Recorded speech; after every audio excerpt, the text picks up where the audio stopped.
안전장치가 풀리는 그 건조한 금소금이 제 귓가를 때렸습니다. 총구에서 풍기는 매캐한 화약 냄새가 코를 찌르는데요. 보이 부원의 차가운 눈빛이 제 미간을 조준하고 있었거든요. 사람들은 죽기 직전에 인생이 주마등처럼 스쳐 지나간다고 하죠. 거짓말입니다. 머릿속이 하얘지고 오직 살고 싶다는 본능적인 비명만 터져나오더군요. 19살 제 심장이 멈추기 딱 1초 전이었습니다. 그런데 바로 그때 하늘이 도왔는지 악마가 도왔는지 모를 폭발음이 처형장을 뒤흔들었는데요. 지금부터 들려드릴 이야기는 짐승보다 못한 삶을 살았던 한 남자의 피 튀기는 복수극입니다. 잠시 구독과 좋아요 한 번씩 눌러주시면 매일 가슴 울리는 감동 이야기를 가장 먼저 만나보실 수 있습니다. 여러분이 계신 지역을 댓글로 알려주시면 반가운 마음으로 인사드리러 가겠습니다. 제 이야기는 2003년 함경북도 회령시 외곽에 자리 잡은 13호 관리소에서 시작됩니다. 그곳은 지옥이었습니다. 아니, 지옥이라는 표현조차 사치스러울 만큼 인간 이하의 삶이 펼쳐지던 곳이었는데요. 저는 그곳에서 태어났고 그곳에서 자랐으며 그곳에서 죽을 운명이었거든요. 부모가 지은 죄가 뭔지도 모른 채 태어나자마자 수용소 안에 갇힌 우리를 사람들은 토착민이라고 불렀습니다. 아침 5시 기상 사이렌이 귀청을 찢으면 하루가 시작됩니다. 시멘트 바닥에서 몸을 일으키는데요. 온몸이 뻐근하고 등뼈가 얼어붙은 것처럼 굳어 있었거든요. 겨울이면 영하 20도까지 떨어지는 막사의 난방이라고는 없었고 여름이면 쥐들이 득실거리는 악취나는 공간에서 60명이 다닥다닥 붙어 잤습니다. 일어나자마자 제일 먼저 확인하는 건 옆 사람이 살아있는지 죽어있는지였는데요. 동상으로, 영양실조로, 이유도 모를 병으로 매일 아침 서너 명씩은 차갑게 식어 있었거든요. 아침 배급 시간은 전쟁터였습니다.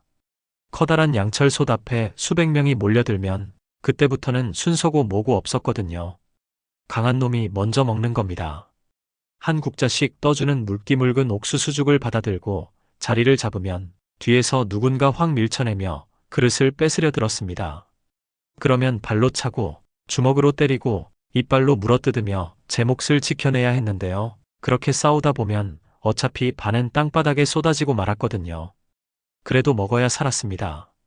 땅에 엎질러진 죽을 손으로 긁어 모아 입에 넣는데요. 흙과 자갈이 씹혔지만 그게 어디냐는 생각밖에 안 들었거든요. 배급소 담당 보이부원들은 그 꼴을 보며 낄낄거리고 웃었습니다. 개한테 밥 주듯이 던져주고 개싸움 구경하듯이 쳐다보는 그 눈빛이 지금도 잊히지 않습니다. 탄광 작업은 더 끔찍했습니다.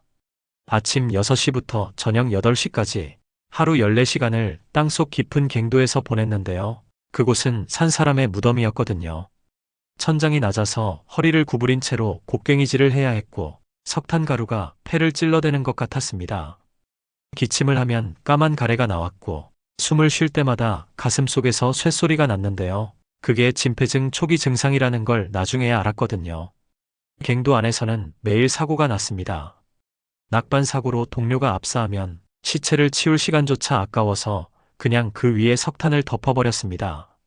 가스가 새어나와도 환기시설 같은 건 없었고 누군가 쓰러지면 그제야 작업을 잠시 멈췄는데요. 그것도 시체를 끌어내기 위해서지 사람을 살리려는 게 아니었거든요.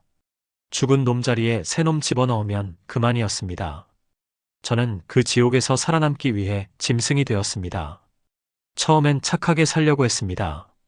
규칙을 지키고 남한테 피해주지 않고 조용히 하루하루 버티면 언젠가 이 고통이 끝나리라 믿었는데요. 그게 얼마나 순진한 생각이었는지 깨닫는 데는 오래 걸리지 않았거든요.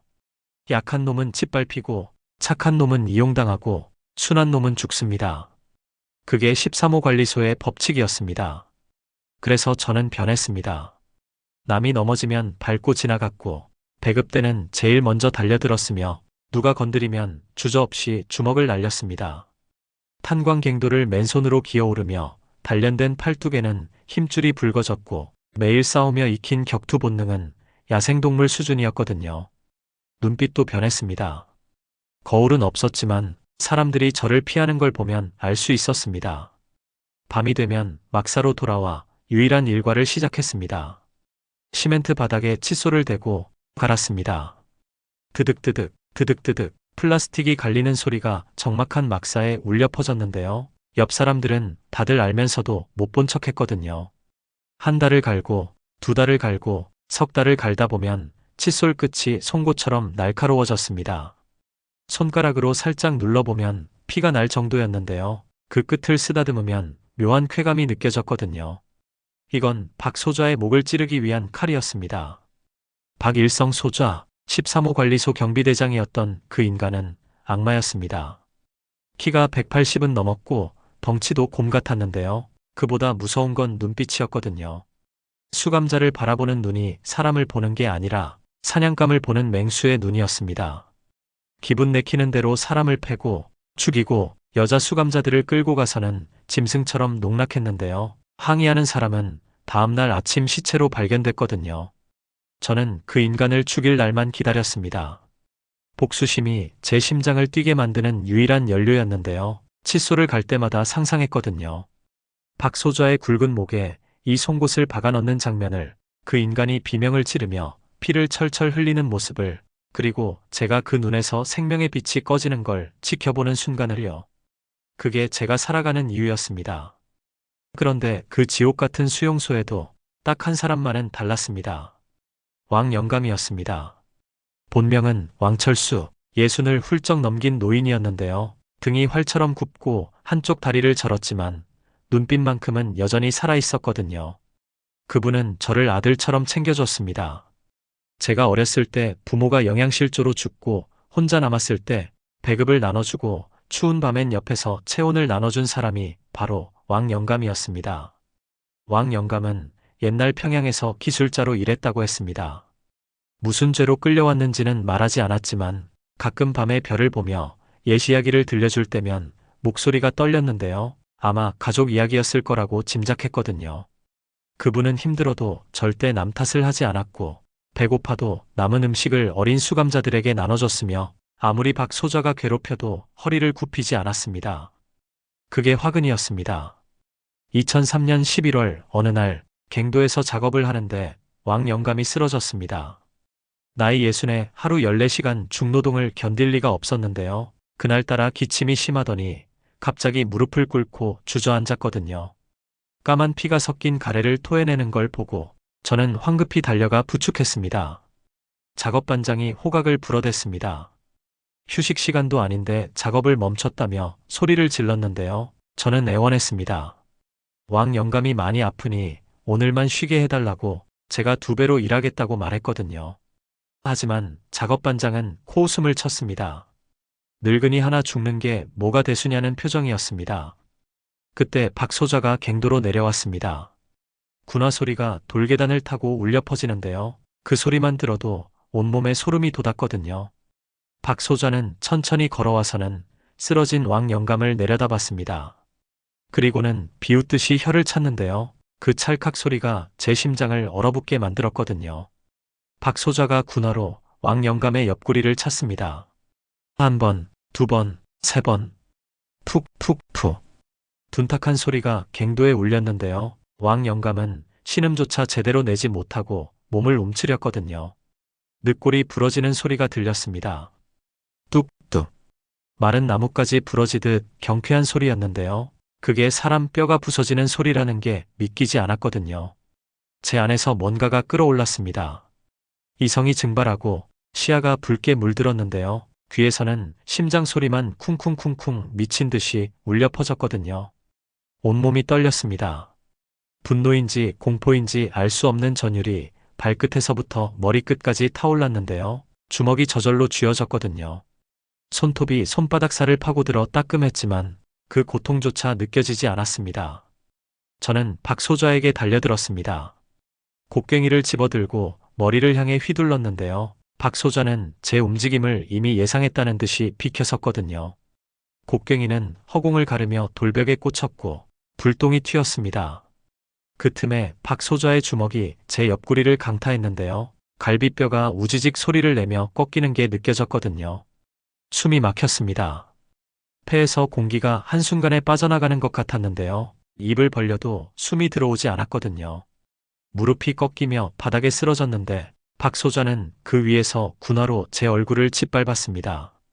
코뼈가 부러졌는데요. 따뜻한 피가 콧구멍으로 쏟아져 목구멍으로 넘어갔거든요. 쇠맛이 입안에 가득 찼습니다. 주변 수감자들이 지켜보고 있었습니다. 하지만 아무도 도와주지 않았는데요. 당연했거든요. 박소자에게 덤비는 건 곧 죽음을 의미했으니까요. 그들의 눈빛이 보였습니다. 동정도 없고 분노도 없고 그저 무기력한 체념만 가득한 눈빛이었는데요. 그게 더 끔찍했거든요. 우리는 이미 사람이 아니었습니다. 그냥 숨쉬는 시체였습니다. 박소자가 제 머리채를 움켜쥐고 들어올렸습니다. 두피가 찢어지는 것 같은 고통이 번쩍였는데요. 그의 얼굴이 바로 코앞에 보였거든요. 담배 냄새와 술 냄새가 섞인 역겨운 입김이 제 얼굴에 뿌려졌습니다. 박소자의 눈이 보였는데요. 그 안에는 분노도 없고 흥분도 없었거든요. 그저 심심풀이로 벌레를 짓밟는 듯한 무표정한 눈빛이었습니다. 그리고 다시 주먹이 날아왔습니다. 왼쪽 관자놀이에 맞았는데요. 머릿속에서 번개가 치는 것 같았거든요. 시야가 하얗게 변했다가 다시 검게 변했습니다. 귀에서는 B-하는 고주파음이 울렸는데요. 세상의 모든 소리가 물속에서 들리는 것처럼 멀어졌거든요. 오른쪽 눈두덩이에 또 한 대, 턱에 또 한 대, 입술이 터져 이빨 2개가 부러졌습니다. 정신이 아득해졌습니다. 언제 구타가 끝났는지도 모르겠는데요. 정신을 차렸을 때는 이미 시멘트 바닥에 쓰러져 있었거든요. 온몸이 불덩이처럼 뜨거웠지만 동시에 얼음장처럼 차가웠습니다. 눈을 뜨려고 해도 눈꺼풀이 부어서 반밖에 안 떠졌는데요. 그 좁은 틈으로 본 세상은 온통 붉은색이었거든요. 피가 눈을 덮고 있었습니다. 박소자의 목소리가 들렸습니다. 멀리서 들리는 것 같으면서도 또렷하게 들렸는데요. 내일 아침 공개 처형한다는 말이었거든요. 본보기로 총살시켜서 다른 놈들도 정신 차리게 만들겠다는 내용이었습니다. 주변에서 작업반장이 비굴하게 웃는 소리가 들렸고 다른 수감자들은 숨소리조차 죽이고 있었습니다. 저는 그때 깨달았습니다. 내일이면 죽는다는 걸, 그리고 왕 영감도 이미 죽었을 거라는 걸요. 옆을 보니 왕 영감이 축 늘어진 채 쓰러져 있었는데요. 가슴이 오르내리지 않았거든요. 입에서는 피거품이 흘러나왔고 눈은 반쯤 떠진 채 허공을 응시하고 있었습니다. 제 안에서 뭔가가 터졌습니다. 슬픔도 아니고 분노도 아닌 그 이상의 무언가였는데요. 온 세상이 무너지는 것 같았거든요. 왕 영감, 유일하게 저를 사람처럼 대해주던 그분이 이렇게 개처럼 죽었습니다. 그리고 내일이면 저도 똑같이 죽을 겁니다. 하지만 그냥 죽을 수는 없었습니다. 막사로 끌려가는 동안 저는 이를 악물었습니다. 부러진 이빨 사이로 피가 흘러나왔지만 신경 쓰지 않았는데요. 머릿속으로는 오직 한 가지 생각만 맴돌았거든요. 박소자, 그 개새끼를 죽이겠다는 생각이었습니다. 어떻게든 죽기 전에 반드시요. 새벽 4시, 경비병들이 막사문을 걷어찼습니다. 쇠사슬이 달그락거리는 소리에 잠에서 깼는데요. 아니, 정확히는 잠을 잔 게 아니었거든요.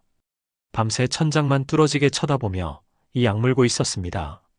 온몸이 욱신거렸는데요. 특히 갈비뼈 부위는 숨만 쉬어도 날카로운 칼로 찌르는 것 같았거든요.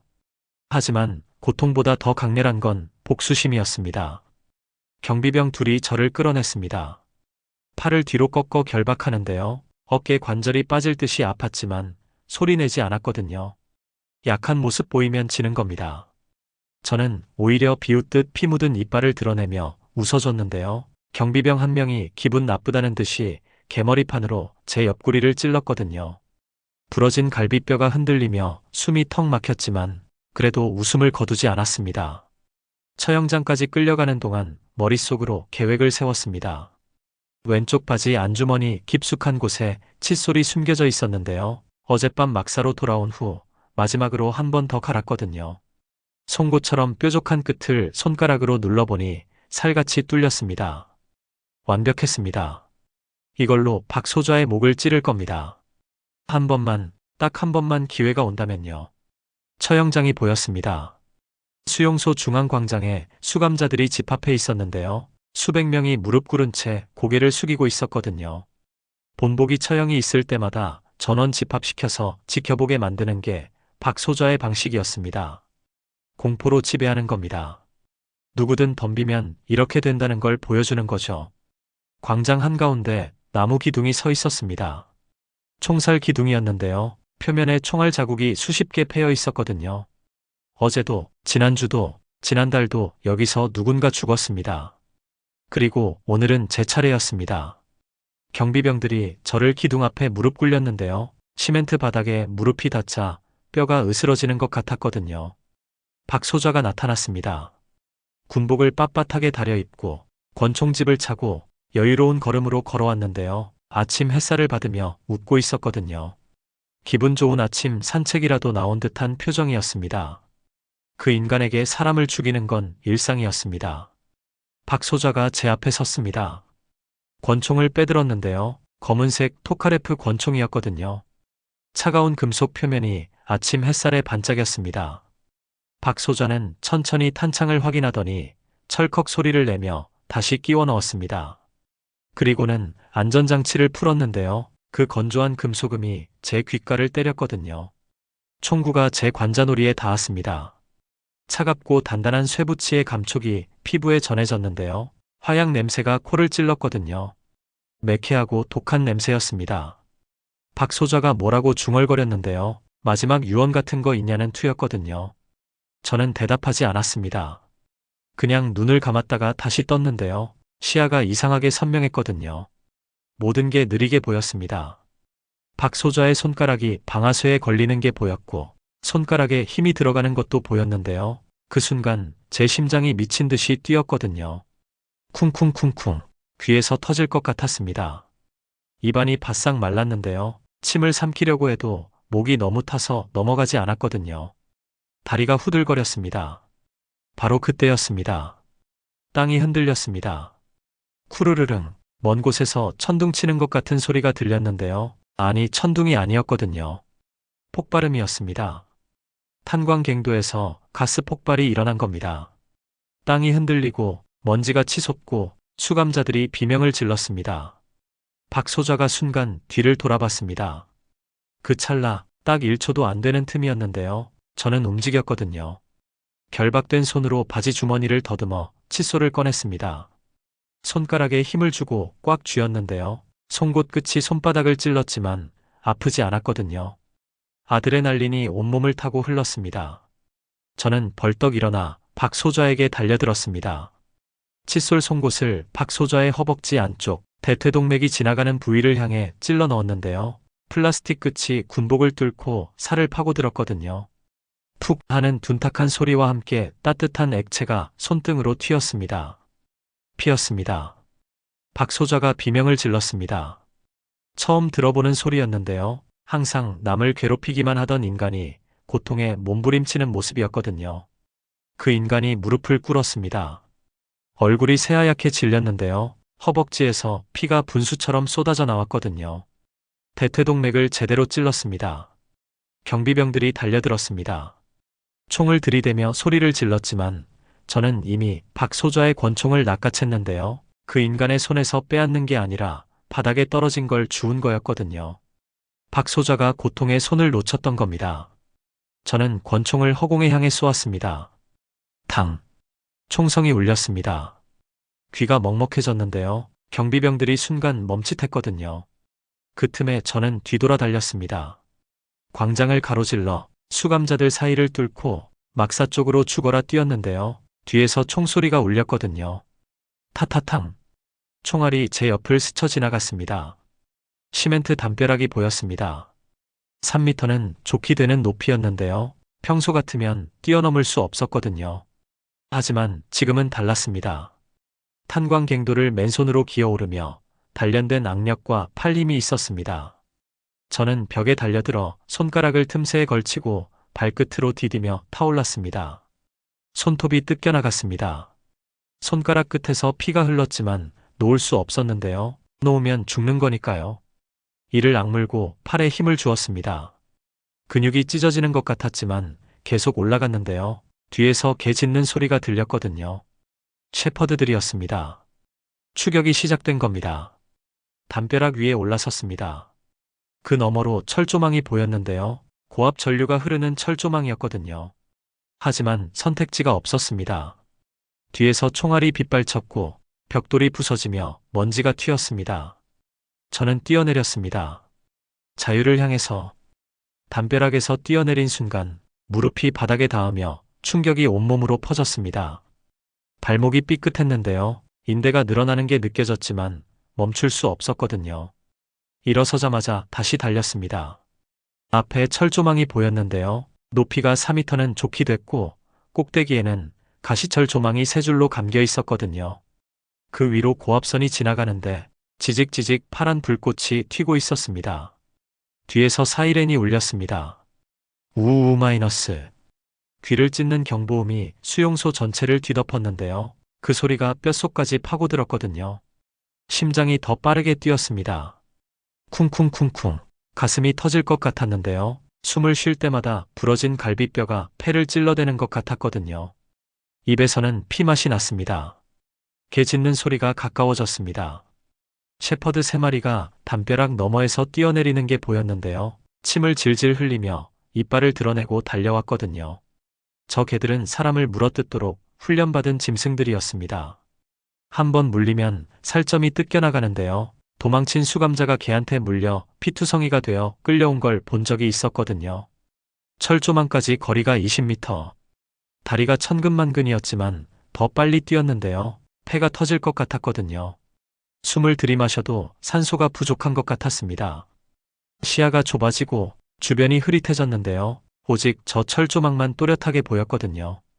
10m, 5m, 3m. 바로 그때 총성이 울렸습니다. 타타탕. 총알이 제 옆을 스쳐 지나가며 흙먼지를 일으켰는데요. 뜨거운 바람이 귀를 스쳤거든요. 경비 초소에서 쏘는 겁니다. 저는 지그재그로 뛰었는데요. 예측 불가능하게 움직여야 맞지 않거든요. 오른쪽으로, 왼쪽으로, 다시 오른쪽으로. 철조망에 도착했습니다. 손을 뻗어 철망을 잡으려다 멈췄는데요. 지직하는 소리가 들렸거든요. 고압 전류였습니다. 만지면 즉사합니다. 하지만 올라가야 했는데요. 뒤에서 개들이 불과 10m 앞까지 다가왔거든요. 선택지가 없었습니다. 바로 그때 제 옆에서 뭔가가 쓰러졌습니다. 경비병이었는데요. 아마 추격하다가 동료의 총에 맞은 것 같았거든요. 가슴에서 피가 솟구쳤고 눈은 이미 초점을 잃었습니다. 죽어가고 있었는데요. 하지만 저는 망설이지 않았거든요. 그 시체를 붙잡고 철조망 쪽으로 끌었습니다. 시체를 철조망에 던졌습니다. 쾅! 육중한 몸뚱이가 철망에 부딪혔는데요. 순간 파란 불꽃이 온몸을 감쌌거든요. 지지직! 타는 냄새가 코를 찔렀습니다. 고기 굽는 냄새 같으면서도 역겨운 냄새였는데요. 시체가 경련을 일으키며 떨렸거든요. 머리카락이 불타고 피부가 검게 그을렸습니다. 하지만 전기가 차단됐습니다. 과부하가 걸린 건지 합선이 된 건지 모르겠지만 철조망의 불꽃이 꺼졌는데요. 기회는 지금뿐이었거든요. 저는 시체를 발판 삼아 철조망을 기어 올랐습니다. 아직 뜨거운 살점을 밟는 느낌이 발바닥에 전해졌는데요. 메스꺼움이 치밀어 올랐지만 참았거든요. 철조망을 타고 올라갔습니다. 가시가 손바닥을 찢었는데요. 피가 주르륵 흘러내렸거든요. 하지만 멈출 수 없었습니다. 위로, 위로 계속 올라갔는데요. 개들이 아래에서 미친 듯이 짖어댔거든요. 왈왈왈. 한 마리가 뛰어올라 제 발목을 물려고 했는데 이빨이 군화를 스쳤습니다. 꼭대기에 도착했습니다. 가시철 조망이 세 줄 감겨 있었는데요. 넘어가려면 온몸이 찢길 각오를 해야 했거든요. 하지만 선택지가 없었습니다. 저는 군복 상의를 벗어가시 위에 덮었는데요. 그리고는 몸을 던졌거든요. 가시가 등을 긁고 지나갔습니다. 살이 찢어지는 고통이 번졌습니다. 등, 팔, 다리, 가시가 닿는 모든 곳에서 피가 흘렀는데요. 뜨겁고 따끔한 감각이 온몸을 타고 흘렀거든요. 하지만 넘어가야 했습니다. 이를 악물고 몸을 비틀어 반대편으로 넘어갔는데요. 마지막 가시가 옆구리를 길게 그었거든요. 살점이 벌어지는 게 느껴졌습니다. 땅에 떨어졌습니다. 얼굴부터 박았는데요. 코가 땅에 부딪히며 다시 피가 터졌거든요. 입안에 흙이 들어왔지만 뱉을 겨를이 없었습니다. 일어서자마자 다시 달렸는데요. 이제 철조망 너머 수용소 밖이었거든요. 자유가 바로 눈앞이었습니다. 하지만 추격은 끝나지 않았습니다. 경비초소에서 조명이 켜졌는데요. 환한 불빛이 저를 비췄거든요. 눈이 부셨습니다. 그리고 기관총 소리가 들렸는데요. 타타타탕. 땅이 폭발하듯 흙먼지가 튀었거든요. 총알이 빗발쳤습니다. 저는 숲속으로 뛰어들었습니다. 나무들이 총알을 막아줬는데요. 나무 껍질이 튀고 가지가 부러지는 소리가 사방에서 들렸거든요. 저는 계속 달렸습니다. 나뭇가지가 얼굴을 핥히고 돌부리에 걸려 넘어졌지만 다시 일어나 뛰었는데요. 멈추면 죽는다는 걸 알았거든요. 달빛도 없는 어둠 속이었습니다.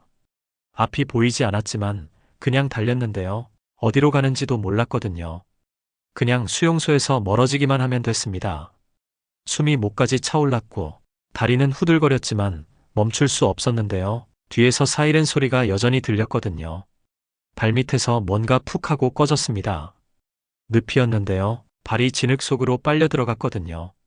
무릎까지 빠졌습니다. 빠져나오려고 발버둥 쳤는데요. 더 깊이 빨려 들어갔거든요. 공포가 엄습했습니다. 여기서 이렇게 죽는 건가? 힘을 다해 발을 빼냈습니다.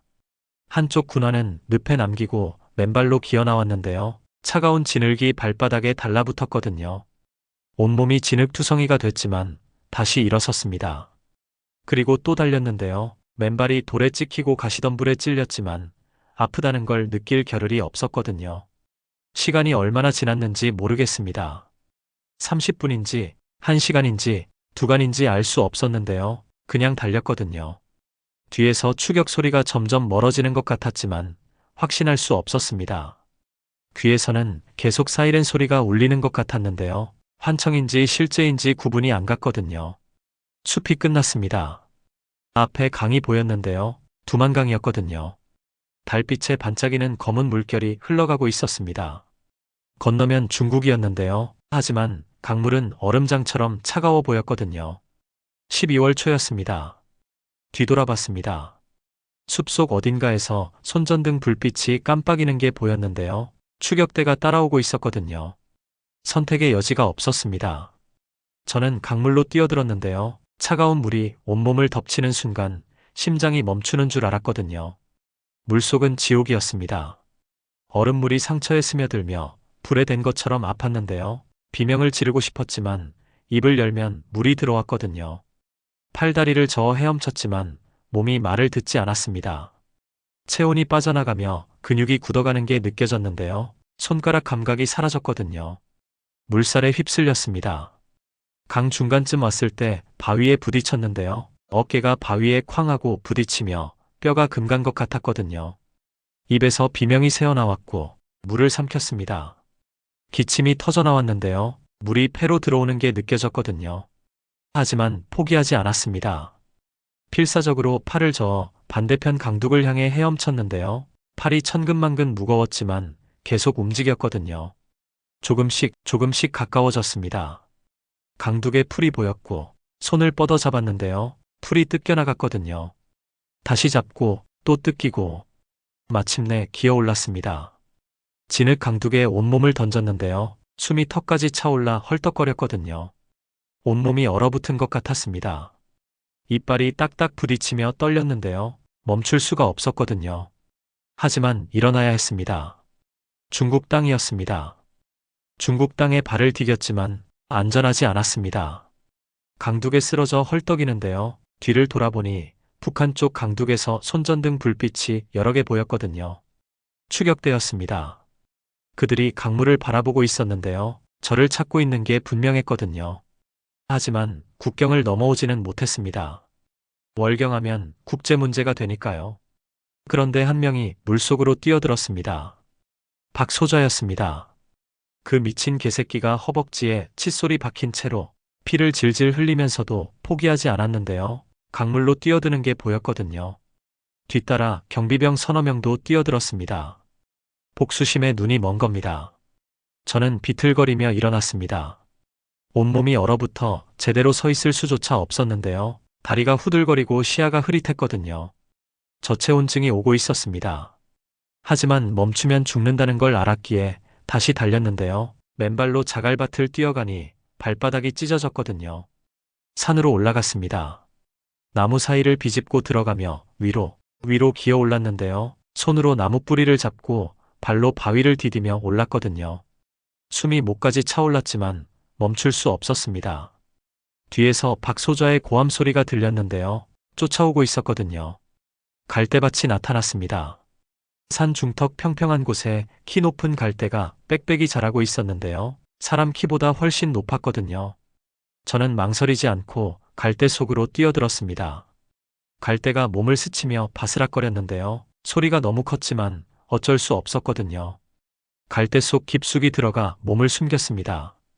바닥에 엎드려 숨을 죽였는데요. 심장이 미친 듯이 뛰어서 가슴이 땅을 두드리는 것 같았거든요. 입을 벌려 숨을 쉬었지만 소리가 날까봐 손으로 입을 막았습니다. 차가운 땅에서 올라오는 냉기가 온몸을 파고들었는데요. 이빨이 딱딱 부딪히며 떨렸거든요. 추격대가 갈대밭에 도착했습니다. 군화 소리가 들렸는데요. 여러 명이었거든요. 손전등 불빛이 갈대 위를 훑고 지나갔습니다. 박소좌의 목소리가 들렸는데요. 숨이 거칠고 고통스러운 목소리였지만 여전히 명령을 내리고 있었거든요. 흩어져서 찾으라는 내용이었습니다. 발소리가 가까워졌습니다. 경비병 한 명이 제가 숨은 곳에서 불과 3m 떨어진 곳을 지나갔는데요. 손전등을 이리저리 비추며 갈대를 헤쳤거든요. 저는 숨을 완전히 멈췄습니다. 폐가 터질 것 같았지만 참았는데요. 조금이라도 소리를 내면 들킬 거였거든요. 경비병이 지나갔습니다. 하지만 안심할 수 없었는데요. 다른 경비병들이 여기저기 흩어져 수색하고 있었거든요. 포위망이 좁혀지고 있었습니다. 이대로 있으면 결국 발견될 겁니다. 저는 결심했는데요. 당하느니 먼저 치는 게 낫다고 생각했거든요. 주변을 살폈습니다. 바닥에 주먹만 한 돌멩이가 있었는데요. 손으로 집어들었거든요. 무게감이 느껴졌습니다. 이걸로 한 명씩 제압해야 했는데요. 총을 가진 그들을 맨손으로 상대하려면 기습밖에 없었거든요. 가장 가까운 경비병을 노렸습니다. 그 사람이 저를 등지고 반대편을 수색하고 있었는데요. 불과 5m 거리였거든요. 저는 천천히 기어갔습니다. 바스락 갈대가 소리를 냈지만 다행히 들키지 않았는데요. 바람 소리에 묻혔거든요. 3m, 2m, 1m. 저는 벌떡 일어나 뒤에서 돌멩이로 그의 뒤통수를 내리쳤습니다. 퍽. 둔탁한 소리와 함께 경비병이 쓰러졌는데요. 소총이 땅에 떨어지며 철커덕 소리를 냈거든요. 너무 큰 소리였습니다. 다른 경비병들이 달려왔습니다. 저는 떨어진 소총을 집어들고 갈대 속으로 다시 숨었는데요. 이번엔 무기가 있었거든요. 소총을 확인했습니다. 탄창에 총알이 남아 있었는데요. 안전장치를 풀었거든요. 철컥, 익숙한 소리였습니다. 2명의 경비병이 쓰러진 동료를 발견했습니다. 그들이 소리를 지르며 주변을 경계했는데요. 손전등을 사방으로 비추고 총을 겨눴거든요. 저는 갈대 뒤에서 숨을 죽이고 기다렸습니다. 한 명이 제 쪽으로 다가왔는데요. 점점 가까워졌거든요. 3m 거리에서 방아쇠를 당겼습니다. 타탕. 총성이 밤을 찢었는데요. 경비병이 비명도 지르지 못하고 쓰러졌거든요. 다른 경비병이 총을 쏘기 시작했습니다. 타타탕. 총알이 갈대를 뚫고 날아왔는데요. 제 머리 위를 스쳐 지나갔거든요. 저는 바닥에 엎드려 기어갔습니다. 위치를 바꿔야 했는데요. 한 곳에 머물면 표적이 되니까요. 무릎과 팔꿈치로 땅을 짚으며 빠르게 이동했거든요. 갈대가 온몸을 긁었지만 신경 쓸 겨를이 없었습니다. 박소좌의 목소리가 들렸습니다. 가까웠습니다. 불과 10m도 안 되는 거리에서 명령을 내리고 있었는데요. 목소리가 떨리고 있었거든요. 다친 다리 때문에 고통스러워하는 게 분명했습니다. 하지만 여전히 포기하지 않았는데요. 저를 잡겠다는 집념이 대단했거든요. 저는 박소좌를 향해 움직였습니다. 도망치는 게 아니라 오히려 다가가는 겁니다. 적이 예상하지 못한 행동을 해야 살아남을 수 있었는데요. 갈대를 헤치며 조심스럽게 기어갔거든요. 박소좌의 거친 숨소리가 들렸습니다. 5m 앞에서 박소좌가 보였습니다. 나무에 등을 기대고 서 있었는데요. 왼손으로 허벅지를 누르고 있었거든요. 피가 손가락 사이로 새어나왔습니다. 오른손에는 권총을 들고 있었는데요. 주변을 경계하며 손전등을 비추고 있었거든요. 저는 총을 겨눴습니다. 방아쇠에 손가락을 걸었는데요. 당기려는 순간 주저했거든요. 쏘면 소리가 나고 다른 경비병들이 몰려올 겁니다. 하지만 쏘지 않으면 박 소좌가 저를 죽일 겁니다. 고민할 시간이 없었습니다. 박 소좌가 제 쪽을 돌아봤는데요. 손전등 불빛이 제 얼굴을 비췄거든요. 눈이 마주쳤습니다. 그의 눈에서 놀람과 분노가 동시에 번졌는데요. 권총을 들어 올리기 시작했거든요. 저는 총을 옆으로 돌렸습니다. 박 소좌가 아니라 그 옆 나무를 향해 쐈는데요. 타탕! 총성이 울렸거든요. 나무 껍질이 튀고 박 소좌가 본능적으로 몸을 숙였습니다. 그 틈에 저는 반대편으로 달렸는데요. 갈대를 헤치며 미친 듯이 뛰었거든요. 뒤에서 총성이 울렸습니다. 박 소좌가 쏘는 겁니다. 탕탕탕. 총알이 제 옆을 스쳐 지나갔는데요. 갈대가 잘려나가며 떨어졌거든요. 하지만 저는 멈추지 않았습니다. 갈대밭 끝까지 달렸는데요. 숲이 다시 나타났거든요. 숲속으로 뛰어들었습니다.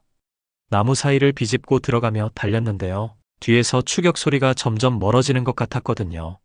하지만 확신할 수 없었습니다. 박 소좌는 끈질겼으니까요. 앞에 뭔가 이상한 게 보였습니다. 땅에 표지판이 박혀 있었는데요. 해골 그림과 함께 중국어로 뭔가 쓰여 있었거든요. 읽을 수는 없었지만 의미는 알 수 있었습니다. 지뢰밭이었습니다. 뒤를 돌아봤습니다. 손전등 불빛이 다가오고 있었는데요. 박 소좌와 경비병들이 여전히 쫓아오고 있었거든요. 앞은 지뢰밭, 뒤는 추격대. 선택지가 없었습니다. 저는 지뢰밭으로 들어갔습니다. 한 발 한 발 조심스럽게 디뎠는데요. 땅을 밟을 때마다 심장이 멎는 것 같았거든요. 발밑에서 뭔가 딸깍 소리가 나면 끝이었습니다. 하지만 계속 걸었는데요. 뒤돌아갈 수는 없었거든요. 박 소좌가 지뢰밭 입구에 도착했습니다. 표지판을 본 그가 멈춰 섰는데요. 저를 향해 소리를 질렀거든요. 무슨 말인지는 몰랐지만 분노에 찬 목소리였습니다. 하지만 따라오지는 않았는데요. 아무리 미쳐도 지뢰밭까지 들어올 정도는 아니었거든요. 저는 계속 걸었습니다. 어둠 속에서 한 발 한 발 죽음 위를 걸었는데요. 언제 터질지 모르는 지뢰밭을 가로질렀거든요. 30분이 지났는지 1시간이 지났는지 모르겠지만 계속 걸었습니다. 그리고 반대편 끝에 도착했습니다. 뒤돌아보니 박 소좌의 손전등 불빛이 멀리 보였는데요. 더 이상 쫓아오지 않고 있었거든요. 추격이 끝난 겁니다. 저는 무릎을 꿇고 쓰러졌습니다. 지뢰밭을 빠져나온 후 정신을 잃었습니다. 얼마나 시간이 지났는지 모르겠는데요. 깨어났을 때는 낯선 중국인 집 헛간이었거든요. 조선족 할머니가 제 상처에 약을 발라주고 있었습니다. 말은 통하지 않았지만 눈빛으로 알 수 있었는데요. 불쌍하다는 표정이었거든요. 일주일을 그 헛간에 숨어 지냈습니다. 할머니가 몰래 밥을 갖다 줬는데요. 옥수수죽이었지만 수용소 배급보다 훨씬 따뜻하고 걸쭉했거든요. 처음 한 숟가락 떴을 때 눈물이 났습니다. 사람 대접을 받는다는 게 이렇게 낯선 일인지 그때 처음 알았는데요. 19년 만에 처음 느껴본 인간적인 따뜻함이었거든요. 하지만 오래 머물 수 없었습니다. 중국 공안에게 잡히면 북송된다는 걸 알았는데요. 북으로 돌아가면 그냥 죽는 게 아니라 고문당하다 죽는 거였거든요. 할머니가 브로커 연락처를 적어줬습니다. 한글과 중국어가 섞인 이상한 메모였지만 이해할 수 있었는데요. 이 번호로 전화하면 한국으로 갈 수 있다는 내용이었거든요. 브로커를 만났습니다. 30대 중반쯤 돼 보이는 조선족 남자였는데요. 제 몸 상태를 보더니 혀를 찼거든요.